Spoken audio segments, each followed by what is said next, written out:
Coming up on Network Africa, at least 17 people killed after an explosion rocks a mining town in southwestern Ghana. Survivors recount near-death experience in deadly Liberia stampede as relatives find their loved ones. Plus, Sudan military chief appoints 15 ministers to a new government amid protests.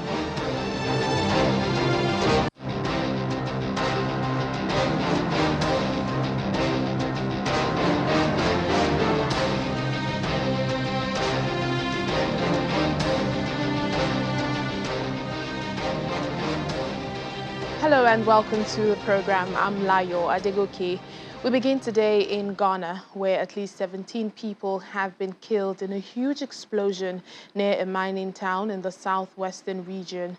Officials say a vehicle carrying mining explosives collided with a motorcycle near the town of Bokoso. Images show a large plume of black smoke rising above destroyed buildings and scattered debris as residents call for help. A senior official from the country's disaster management agency says about 500 houses were also affected, some of which were completely destroyed. At least 59 people have so far been injured, some of whom are said to be in critical condition.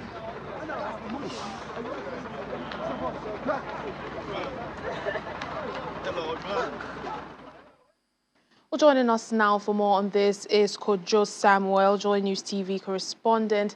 Hello, Kojo. Thank you for speaking to us. Do give us an update on the situation at this time. Well, thanks for having me. As we speak, the Vice President of the Republic, Dr. Alhaji Mahamudu Bawumia, has been to the community to commiserate with the residents of the community and also to ascertain the level of destruction in the community for himself and by extension government. He was accompanied by the Minister for Land and Natural Resources, also by the Minister for Interior and by the Minister for Information.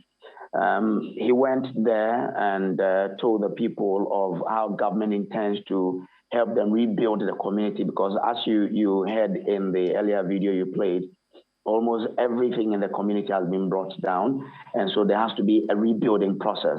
And he assured that government intends to help them build their houses again. After ascertaining whatever happened in Apiate itself, Apiate is a community between Bogoso and Bordia. Bogoso is the capital of the Pristian Valley municipality, and it is about 10 minutes drive from Bogoso. So the people who have lost their abode in Apiate were taken to a parish hall in Bogoso to be housed. So the vice president went there with his entourage to, see how they are doing and assure them of government support to them. Coming with them, he came with some relief items, food items, mattresses, because they are sleeping in the parish hall. And he assured that the NADMO, which is the National Disaster Management Organization, have been tasked to ensure that the people, are kept well, they are feeding, where they will sleep. All of that has been taken care of. Just about 30 minutes ago, the Anglo Gold Ashanti, which is a mining company in that area, also went with aid. And so as we speak, those who have been fortunate enough to be alive are being housed in a Catholic parish, and whilst rescue efforts are on the way to possibly find out how many more people could be found, whether alive or dead. And so as we speak, the combination of the military, the police service, the NADMO, the ambulance service, and the Ghana National Fire Service are all on the ground, trying all they can to see who they can retrieve from the rubble. So what our officials say, is the major cause of the collision that, has now led to the death of 17 people? According to officials, the truck which was carrying the explosives, and it was moving from Takwa to a mine company called Shirano. The company that was transporting these explosives is called Magzam. Now, according to them, upon reaching Apiate, a motorcycle crossed the truck and went underneath the truck, and that's where the fire started. And you know, because it was carrying explosives, when the fire started off, it then got into the explosives, and that's when the explosion occurred. So the official sources are attributing this fire to the collision between the truck and the motorcycle, causing the spark, leading to the explosives, and then that brought about the whole explosion that occurred. So that's the official source that government sources are attributing to this whole explosion. Indeed, it's quite a sad occurrence. How are Ghanaians reacting at this time? Well, this is a heartbreaking story. It's really a pathetic story because I happened to speak to one JHS 3 student who has survived, and he told me when they heard the screeching sound from the collision, the father sent him, because they have a shop close by the road, the father sent him to go and find out what exactly is happening. Now, after he got there and realized what was happening, he started making moves to run away. And then after a short while, the bigger sound came off. And so when you have students going to school and coming back, when you have people who had gone to the farm with the aim of coming back to their families and coming to see their houses burnt down, they can't locate where their families are. It's a sad situation. So the whole of Ghana is really in a mourning state. Everybody you see on social media, you speak on phone to, everybody is really in a sad state. Some tell me they couldn't even sleep. I mean, they are far away from the scene, but they couldn't catch a sleep because of how devastating it is. That you go to the farm, you return to see your family, only to see their dead bodies. It's a really, really heartbreaking incident. And the whole of Ghana, the length and breadth from north, because see, this community is where we have small-scale mining activities are. And small-scale mining activities draw people from all over the country, from northern part of the country to the middle belt, to the savannah, to the southern belt. You can find every ethnic group being present in this community. So it's a situation that affects not only people in Apiate or Western region, but everybody in the Western in Ghana. So look, this is a really, really sad moment, and that's why it has taken the government to move a machinery led by the vice president to go down there. I mean, and the vice president, you said, has agreed, has said that, there'll be a rebuilding process, and we do hope, more compensation also comes for the families of those who have lost their relatives and also their houses. Well, thank you so much, Kojo Samuel, Joy News TV correspondent. Thank you again. Thank you very much, and my regards to everybody in Nigeria and whoever is watching us from anywhere around the world. Thank you. Still in West Africa, well, families of the victims of a stampede in Liberia are anxiously waiting for news on their loved ones outside a hospital in Monrovia. At least 29 people were killed after a stampede at a church gathering on Wednesday evening. The incident occurred during an all-night Christian worship event at New Crew Town. Well, 7 people are said to have been arrested now, including the pastor of the church, Abraham Kroma. Relatives outside the Redemption Hospital in Monrovia arguing with medical staff trying to force their way in to see their family members. This unidentified man is in tears. He's just seen his loved one laying lifeless. He's just laying down. I just saw him now. I'm shaking him. He won't even move.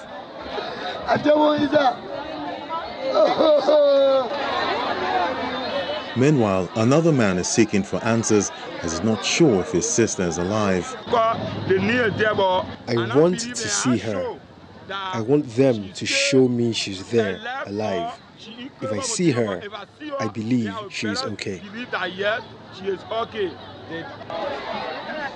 Speaking from a hospital window, Hollis said the last thing she remembered was being trampled before she fell unconscious. Me and my sister were coming. As soon as we reached the gate, that's when we saw a big crowd. People pushing each other, falling down near each other, stepping on people, pushing people. I told my sister, let's go back, but we weren't able to go back. I fell and people were stepping on my back. I fainted. By the time I woke up, I saw myself here in the hospital.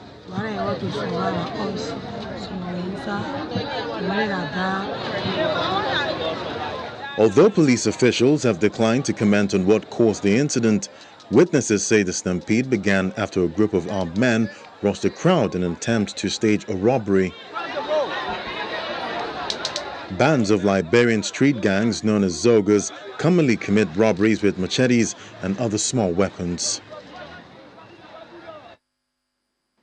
In South Africa, people who were trapped in a building that was on fire in Durban have all been rescued.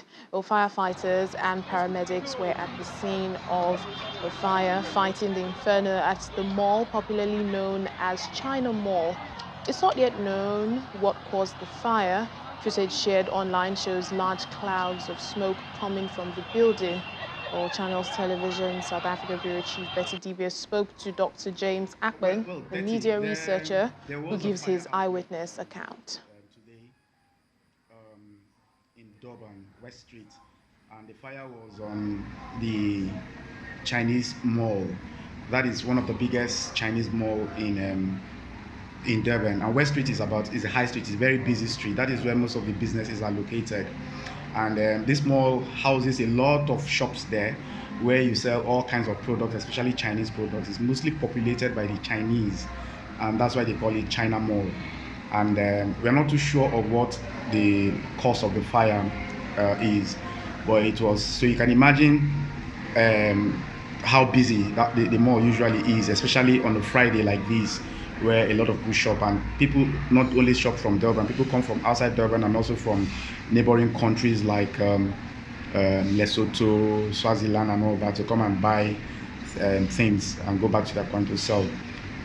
So while people were there, the fire came. So a lot of people were trapped in. People were trying to break windows, to jump out of windows, and to any exit they could find. They were looking at every possibility of just escaping.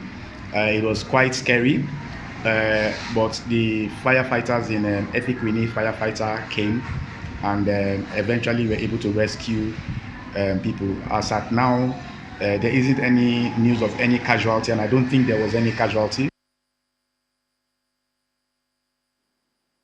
Sudan's military chief, General Abdel Fattah al-Burhan, has appointed 15 ministers to a new government. All this move comes almost 3 months after he seized power in a military coup which derailed a planned transition to elections. The naming of a new government is unlikely to appease the protesters who want the military to quit the political scene entirely. Earlier, dozens of judges in Sudan called for a criminal investigation into the violent suppression of the protests, accusing military leaders of carrying out heinous violations against defenseless protesters. In the meantime, the United States has reiterated that it will not resume economic assistance to Sudan unless there is an end to violence and a civilian-led government is restored. We'll take a break now on Network Africa. Still ahead. Using bicycles for a quick and short errand that's also environmentally friendly. Give you more details on this after the break on our Africa Tech segment.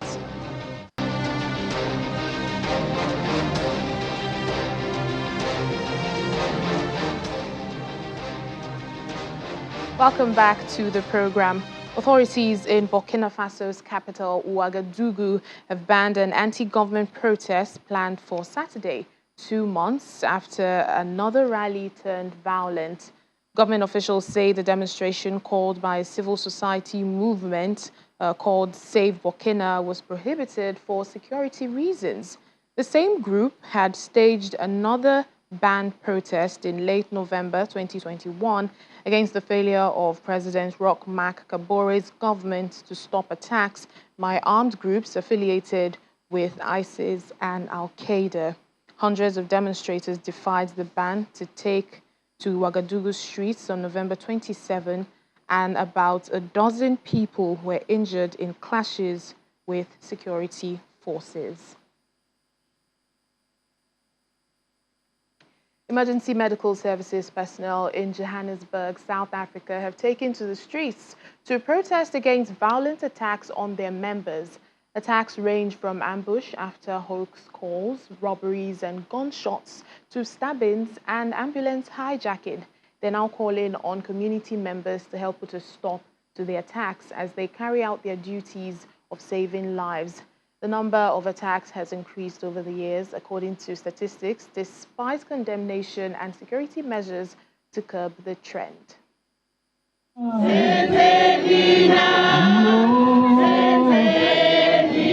Their members have been mugged, raped, stabbed, hijacked, shot and some killed in the line of duty. And the emergency medical services Gauteng are here again asking, what have we done? Since December till to date, we've registered about 5 incidents, and all those cases were robberies and attacks at gunpoint, or whether knives were used and so on. It happened in Reiger Park is one of them, in El Dorado Park, in Alexandra, they're happening. So it's something that happens very frequently.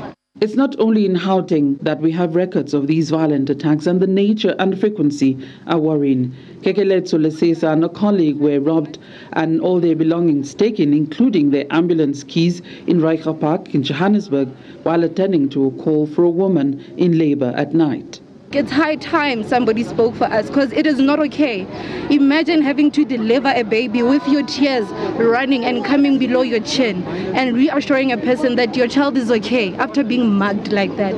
The EMS Gauteng protested in May last year over this as well.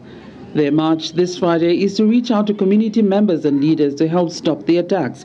Health Minister Dr. Joe Patla outlined some of the measures being taken to protect the paramedics. The issue of paramedics is really very unfortunate. I mean, we do have a system which is coordinated through our emergency services, working with all provinces to identify risk areas. And also we have an agreement with the police, so that in cases where there is those kind of risks, both the Metro Police and the South African Police Services can then, once a risk area is identified, when the call comes, the medical emergencies are able then to communicate with the police, either Metro or SAPS, so that they can accompany them to the area. Kekeletso and her crewmate are among the lucky ones who escaped with their lives, but the scars and trauma remain. She hopes communities will do more to stop the trend. I say that it is up to the community to do the right thing. If they were able to look at us being mugged like that and being in somebody else's mercy and not being able to do while they peep through the windows and not even scream for help, like, what assurance, what are you sure? You're not sure that the next time that happens I'll get any help. What will be enough is when the police, the community and ourselves join hands and identify these people and get them arrested, so that we can render our services as we are meant to be. While one suspect has been arrested in the Reiger Park attack on Kekeletso, 3 are still at large. Hopefully working with the police service may make the paramedics safer, although there have been cases where this hasn't helped. Some have been saved because they had bulletproof jackets on. From Johannesburg, South Africa, Betty Dibia, Channels Television News. Nigerians in diaspora are working to change the negative perception of people towards asylum seekers and those who sometimes get stuck in transit countries. One of them is humanitarian advocate and founder of Calais Light, Miss Mary Stretch. Working with global luxury brands under the #Court Commerce Initiative, Miss Stretch is on a mission to ensure that Nigerians are clothed with dignity and respect, irrespective of their immigration status. I'm a headhunter, and I've headhunted for years for Disney, L'Oreal, Puma, Chanel, great, huge brands, Warner Brothers, Paramount, most of the film studios. And I've recruited at very senior level.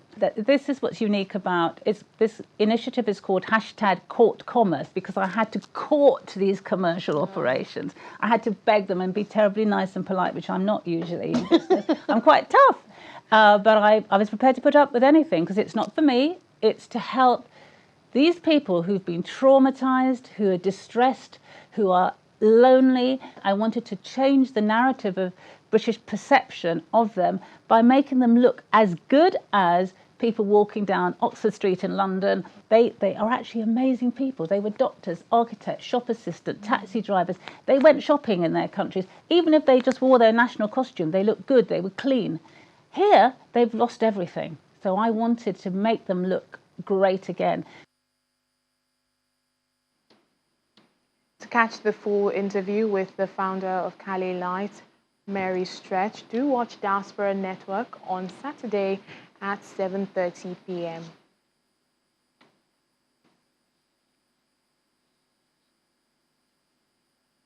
UN Secretary General Antonio Guterres is saluting young people all over the world who, he says, are raising their voices and standing up for action on a number of social issues on the globe. Addressing the high-level conference on youth-inclusive peace processes, Mr. Guterres says youth must be at the center of efforts to address these challenges and build more peaceful, just and sustainable societies. The world is facing profound challenges. The COVID-19 pandemic, climate change, rising conflicts, discrimination, the digital divide, the erosion of civil space and declining trust. And young people are not only heavily affected by this crisis, they are on the front lines for action and solutions. I salute young people around the world for raising their voices in the streets and online, and standing up for climate action, gender equality, racial and social justice, and so much more.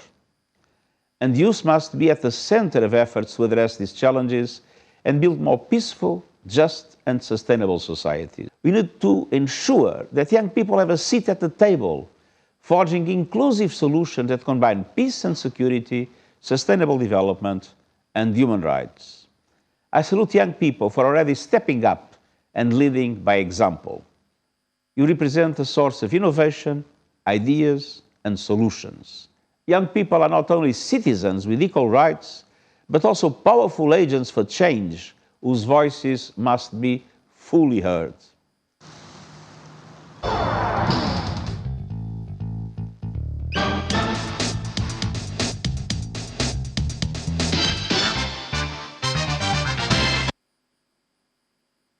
Welcome to our Africa Tech segment. A bicycle community delivery platform, Errand 360, is using bicycles for quick and short errands within mapped-out communities. Users can access the services via their mobile app, and the riders make the deliveries within the stipulated time. When you think logistics in Nigeria, what mostly comes to mind is either a motorcycle or a four-wheeled vehicle. But that's not the case with this startup seeking to change the narrative. Errand 360 is leveraging bicycles for its delivery service. We've identified three major issues affecting delivery service in Nigeria and Africa as a whole. And these problems are centered around delay in delivery time. The second one is, of course, the delivery costs. You pay more to deliver because of the way deliveries are being done in Nigeria and Africa. And the third problem we're trying to solve is to reduce carbon footprint into our environment. As a bicycle community delivery platform, the aim is to serve users with demand for quick and short errands within their communities and on-demand delivery services. We are eco-friendly, we don't consume fuels, which means the cost of delivery is lower. Bicycles are a lot more effective because of the advantages they have. Not like it's faster than the regular bikes, no. But we focus on communities, we focus in areas where people can go, short distances, and that is why we are effective. The bicycles don't consume fuel, Maintenance is very low. They don't face traffic, and they have health importance. But the journey for this young startup did not start now, and the successes recorded so far within a short amount of time only just happened. We didn't start with a bicycle delivery service. We started an e-commerce site where we were seeking to see how we can do it differently. And that e-commerce site was in Go Panther Media. Then we now migrated to Vendify after a while, trying to see, okay, how do we ameliorate the issues of high charges for delivery. We started 2019, we were all over the place, and we had our first break with Noli Foods and Juice. The one that actually said, okay, you guys are using bicycle as in bicycle? Yeah, I said, yes, it's bicycle use. Not motorbikes, no, we use bicycles. I said, oh, okay, let's give it a try. And then we had a smooth run with them. So how does it all work? We have a vendors app. That is what we use for our business. Then we have the riders app, where our riders will log on, and then we will onboard them, we enroll them. They'll be online every time. Then the vendors actually have to log on to our app as well. And when they are signed on the app, anytime they have a delivery to do, they put it on their app, and then the rider that is close by picks it up automatically on the rider's app. So we saw that, okay, we're not doing what we wanted to do, then we needed to do a bigger version. So at the time we were actually rebranding, we had a new version of the apps, and they are ready for use now. By using bicycles to deliver goods, Errand 360 is providing affordable deliveries and short errands for people in the community in a sustainable way.